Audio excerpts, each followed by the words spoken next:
O voto da ministra Carmen Lúcia parecia uma aula, bastante leve, com uma explicação de como funcionaram os atos criminosos, colocando cada um dos réus dentro do contexto da tentativa de golpe. Ela explicou com muita propriedade que os atos não eram isolados, não tinham o intuito de satisfazerem a si próprios.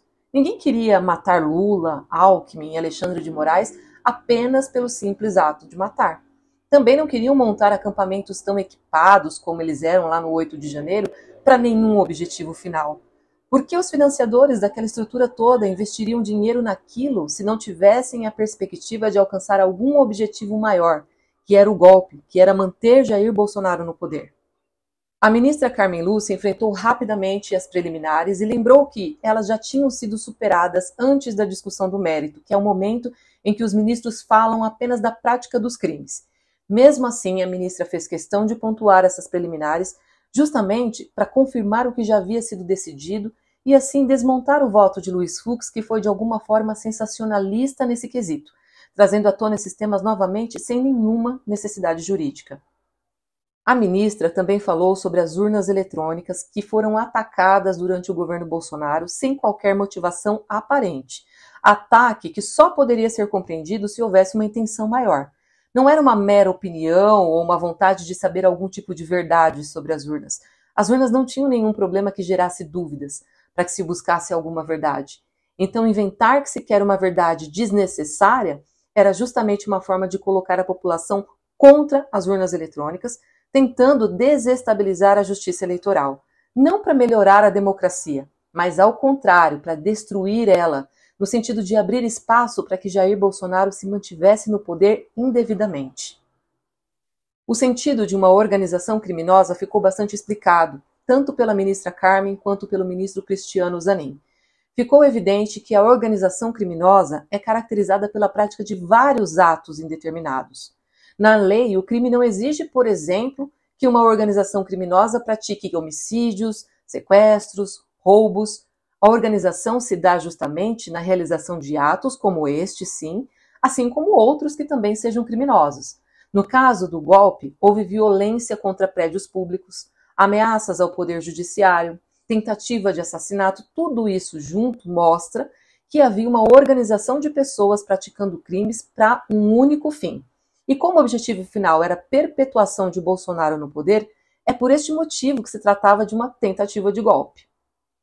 Quanto à liderança, tanto Bolsonaro era o líder, que era quase sempre ele que dava início a alguma dúvida ou questionamento sobre as urnas, ou que indicava uma ameaça ou crítica ao STF e ao TSE. Depois, tudo isso era ecoado através de seus aliados e pela própria milícia digital nas redes sociais.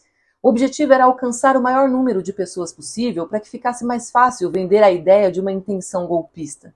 Quanto mais pessoas, mais fácil atacar as instituições e conseguir o golpe. O ataque das pessoas convencidas daqueles ataques enfraquecia as instituições, as leis e os agentes públicos que faziam parte delas. E para finalizar, a sessão de hoje contou com um alto constrangimento do ministro Luiz Fux, que não conseguiu se sustentar em seu voto, já que sempre votou no STF com opiniões judiciais muito diversas das que ele apresentou ontem, quando os réus eram outros. Os ministros conversaram na sessão de hoje, vários deles fizeram observações no meio da sessão, sem serem repreendidos pela ministra Carmen e pelo ministro Zanin. Só não participou das discussões o ministro Luiz Fux. Gilmar Mendes esteve presente, assistindo à sessão numa demonstração de respeito àquele julgamento e até de solidariedade ao ministro relator Alexandre de Moraes e os outros ministros que seguiram o seu entendimento. No final, todos os réus foram condenados e houve a discussão da dosimetria da pena de cada um deles. Por isso se juntaram à turma o PGR, Paulo Gonet, e o ministro Luiz Roberto Barroso.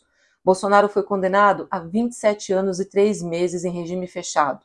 Braga Neto ficou com 26 anos, Anderson Torres com 24 anos, Almir Garnier com 24 anos também, Augusto Heleno com 21 anos, Paulo Sérgio Nogueira ficou com 19 anos. Todos começarão a cumprir a pena em regime fechado. Alexandre Ramagem só pode ser julgado pelos crimes que praticou antes de se tornar deputado. O processo fica suspenso no que se refere aos crimes cometidos depois de ele assumir o cargo.